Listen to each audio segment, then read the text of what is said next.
2017 champions டிராபியின் இறுதிப் போட்டியில் batting மற்றும் பவுலிங் இரண்டிலும் டாமினேட் செய்த பாகிஸ்தான் அணி இந்தியாவை 180 ரன்கள் வித்தியாசத்தில் தோற்கடித்து கோப்பையை தட்டி சென்றது. பச்சை சட்டை போட்டாலே அடிப்போம், இந்தியா கோப்பையோடு நாடு திரும்பும் என்ற கனவோடு பார்த்து கொண்டிருந்த இந்திய ரசிகர்களின் இதயத்தை 2017 ஆண்டு சுக்குநூறாக உடைத்தது பாகிஸ்தான் அணி. அன்று ரசிகர்களின் மனது மட்டுமில்லாமல் இந்தியாவை வழிநடத்திய கேப்டனாக இருந்த விராட் கோலியின் மனதும் சுக்குநூறாக உடைந்திருந்தது. இந்நிலையில் 2017 தோல்விக்கு பழி தீர்க்கும் ஒரு போட்டியில் இந்தியா இன்று பாகிஸ்தானை எதிர்கொண்டது. இந்த போட்டியில் வென்று பாகிஸ்தானுக்கு பதிலடி கொடுக்க வேண்டும் என்ற எண்ணத்தில் இந்திய ரசிகர்கள் இருந்தார்களோ இல்லையோ, கிங் கோலி நிச்சயமாக இருந்தார் என்றால் மிகையாகாது.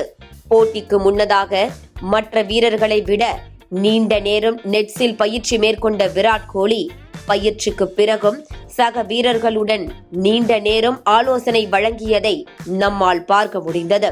இந்த சூழலில் துபாயில் பரபரப்பாக தொடங்கிய போட்டியில் பாகிஸ்தான் அணி முதலில் பேட்டிங் செய்தது. தொடக்க வீரராக களமிறங்கிய பாபர் அசாம் அடுத்தடுத்து 5 பவுண்டரிகளை விரட்டி அச்சுறுத்தினார். விக்கெட்டையே விட்டுக் கொடுக்காமல் பாகிஸ்தான் விளையாட எப்போதும் பார்ட்னர்ஷிப்புகளை பிரிக்கக்கூடிய பவுலரான ஹர்திக் பாண்டியா ஒரு சிறந்த பந்தை வீசி பாபர் அசாமை 23 ரன்னில் வெளியேற்றினார். உடன் மற்றொரு தொடக்க வீரரான இமாமும் ரன் அவுட்டில் வெளியேற குறைவான நேரத்தில் 2 விக்கெட்டுகளை இழந்தது பாகிஸ்தான். ஆனால் 3வது விக்கெட்டுக்கு கைகோர்த்த சவுத் ஷகில் மற்றும் கேப்டன் முகமது ரிஸ்வான் இருவரும் பொறுப்பான ஆட்டத்தை வெளிப்படுத்தி 100 ரன்கள் பார்ட்னர்ஷிப் போட்டு அணியை மீட்டு எடுத்து வந்தனர். எப்படியும் 280 ரன்களை பாகிஸ்தான் எட்டும் என்ற நிலை இருந்த போது அதுவரை நிதானமாக விளையாடிய இருவரும் நிதானத்தை இழந்து அடுத்தடுத்து வெளியேறி ஏமாற்றினர். இந்த வாய்ப்பை பயன்படுத்திக் கொண்ட குல்தீப் யாதவ் 2 பந்தில் 2 விக்கெட்டுகளை கைப்பற்றி பாகிஸ்தானை மொத்தமாக பேக் ஃபுட்டில் தள்ளினார். அடுத்து வந்த ஒரு வீரர் கூட சோபிக்காததால் அனைத்து விக்கெட்டுகளையும் இழந்த பாகிஸ்தான் அணி 241 ரன்கள் மட்டுமே எடுத்து சுருண்டது. அதிகபட்சமாக குல்தீப் யாதவ் 3 விக்கெட்டுகளும் ஹர்திக் பாண்டியா 2 விக்கெட்டுகளும் கைப்பற்றினர். 242 ரன்கள் என்ற இலக்கை நோக்கி களமிறங்கிய இந்திய அணியில் தொடக்க வீரராக களமிறங்கிய சுப்மன் கில் மற்றும் ரோஹித் சர்மா இருவரும் அதிரடியான ஆட்டத்தை வெளிப்படுத்தினர். 3 பவுண்டரிகள் ஒரு சிக்ஸர் என பறக்கவிட்ட ரோஹித் சர்மா 20 ரன்னில் வெளியேற சிறப்பாக விளையாடிய சுப்மன் கில் அரை சதம் அடிக்கும் வாய்ப்பை இழந்து 46 ரன்னில் வெளியேறினார்.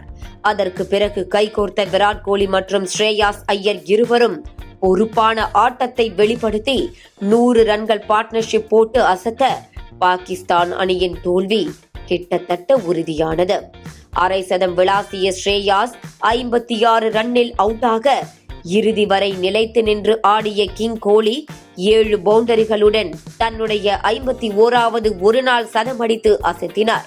பாகிஸ்தான் என்றாலே வெளுத்து வாங்கும் கோலி மோசமான ஃபார்மில் இருந்து மீண்டு வந்ததோடு அதிவேகமாக 14,000 ODI ரன்களை கடந்து புதிய உலக சாதனை படைத்தார்.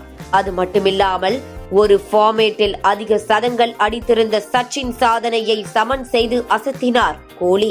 டெஸ்டில் அதிகபட்சமாக 51 சதங்களை சச்சின் அடித்திருந்த நிலையில் ஒரு நாள் ஃபார்மேட்டில் 51 சதங்களை அடித்து சமன் செய்துள்ளார் கோலி. 82வது சர்வதேச சதத்தை பூர்த்தி செய்த கிங் கோலி ஆட்ட நாயகனாக தேர்ந்தெடுக்கப்பட்டார். 2017 சாம்பியன்ஸ் டிராபி தோல்விக்கு பழி தீர்த்து கொண்டது இந்தியா.